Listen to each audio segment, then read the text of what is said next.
എന്റെ മുന്നേ നമ്മളൊരു സ്ഥലത്ത് പോയിട്ട് വരണ വഴി ഒരു പാർക്ക് കണ്ടായിരുന്നു. Doctor APJ Abdul Kalam park എന്നാണ്. ഈ ട്രിവാൻഡ്രം പൗണ്ട് കടവിനടുത്തായിട്ടാണ് ഈ ഒരു സംഭവം ഉള്ളത്. അപ്പോൾ നമ്മൾ കണ്ടപ്പോൾ തന്നെ എന്തായാലും കുട്ടികളെ കളിപ്പിക്കാമെന്ന് പറഞ്ഞ് കയറിയതാണ്. കയറുമ്പോൾ തന്നെ ഇവിടെ ഒരു കൃഷിയും കാര്യങ്ങളൊക്കെ ഉണ്ട്. സപ്പോട്ടയുടെ കൃഷിയുണ്ട്, പിന്നെ പാഷൻ ഫ്രൂട്ടിൻ്റെ കൃഷിയുണ്ട്. അത് പോരാഞ്ഞിട്ട് തന്നെ വേറെ എന്തൊക്കെയോ കൃഷികളുണ്ട്. നമ്മൾ കൂടുതലായിട്ടൊന്നും ഉള്ളിലോട്ട് പോയിട്ടില്ല. ഈ കയറുന്ന റൈറ്റ് സൈഡിലായിട്ട് തന്നെ കുറച്ച് എക്സസൈസ് ചെയ്യാനുള്ള സംഭവങ്ങളൊക്കെ ഉണ്ട്. പേരൊന്നും എനിക്കറിഞ്ഞൂടാ.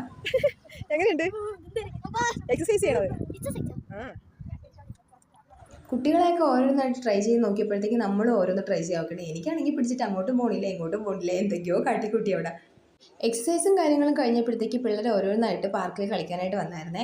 ഈ ഒരു സംഭവം ഉണ്ടായിരുന്നു, പിന്നെ ഈ ഒരു കുതിര പോലത്തെ ഒരു സംഭവം ഉണ്ടായിരുന്നു. അത് പോരാഞ്ഞിട്ട് താഴെ വന്നിട്ട് കുറച്ചുകൂടെ താഴോട്ട് ഇറങ്ങുമ്പോൾ ഈ ഊഞ്ഞാലും പിന്നെ ചറിവി ഇറങ്ങുന്ന ആ ഒരു സംഭവമൊക്കെ ഇവിടെ ഉണ്ടായിരുന്നേ. ഈ ഒരു പാർക്ക് പിന്നെ അതുപോലെ എക്സസൈസ് ചെയ്യണ സാധനങ്ങൾ, പിന്നെ അതൊന്നും പോരാഞ്ഞിട്ട് തന്നെ ഈ പൂക്കളും കാര്യങ്ങളൊക്കെ കുറച്ച് ചെടികളും കാര്യങ്ങളൊക്കെ അവർ ഉണ്ട് അവിടെ. മുല്ലപ്പൂവിൻ്റെ തന്നെ പിച്ചിപ്പൂവിൻ്റെ തന്നെ ഒരു വലിയൊരു തോട്ടമുണ്ട് അവിടെ. നല്ല മണമുണ്ട് അവിടെ കൂടെ പോകുമ്പോൾ, നല്ല മണവും കാര്യങ്ങളൊക്കെയാണ് കേട്ടോ. അത് ഇങ്ങനെ എടുക്കുകയോ പറിക്കുകയോ തൊടുകയൊന്നും ചെയ്യില്ലെന്ന് അവിടെ എഴുതി വെച്ചിട്ടുണ്ട് കേട്ടോ. പിന്നെ അതൊന്നും പോരാഞ്ഞിട്ട് പച്ചക്കറി കൃഷിയുണ്ട്, വഴുതനങ്ങ, കത്തിരിക്ക, മുളക്. ഈ പാർക്കിൻ്റെ സൈഡിലായിട്ട് തന്നെ നമുക്ക് ജോഗിങ് ചെയ്യാനും സൈക്ലിംഗ് ചെയ്യാനുള്ള സ്പേസ് ഉണ്ട്. ഈ കുട്ടികളൊക്കെ കൊണ്ടുവന്ന് കഴിഞ്ഞാൽ വൈകുന്നേരത്ത് അവർ കളിക്കുമ്പോഴത്തേക്ക് നമുക്ക് ഇപ്പോൾ ഓടാനോ നടക്കാനൊക്കെ പോകാനും പറ്റും. കുറച്ച് റിലാക്സ് ആയിട്ട് ഇരിക്കാനും പറ്റുന്നൊരു സ്പേസാണ് കേട്ടോ. അപ്പോൾ എല്ലാവരും ഈ വഴി പോകുമ്പോൾ ഒന്ന് ട്രൈ ചെയ്ത് നോക്ക്. വലിയവർക്ക് 20 രൂപയും കുഞ്ഞുങ്ങൾക്ക് 10 രൂപയാണ് ഫീസ്.